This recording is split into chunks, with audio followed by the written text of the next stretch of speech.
আমার বউ কি কয় না কয় হেডি আবার আপনি আমার শ্বশুরের কাছে লাগান কি কারণে? হ্যাঁ, আমাদের পার্সোনাল কথা ঘরের ভিতরে থাকতেই পারে। একটু কাজ কাম করেন, সব আমার লেগে ফালাই ফেলে না, আইয়া কানের মধ্যে কুলু লাগান যে। বোমা একটু পানি দিবা আমারে। হ্যাঁ, পানি নিয়ে খান। দেখেন না আমি কাজ করতেছি, দেখেন না আমি বাইরে যাবো। এটা কোন ধরনের আচরণ?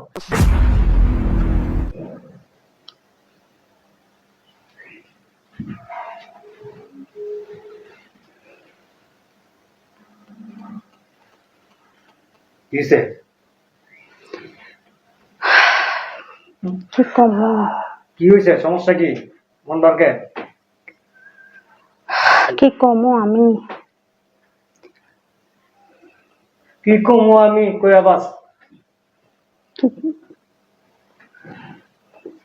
তোমার ছেলের বড় মন মধ্যে বলতেছে তোমার আমারে ঘর থেকে বের করে দিব। কিসে? তোমার আমারে ঘর থেকে বের করে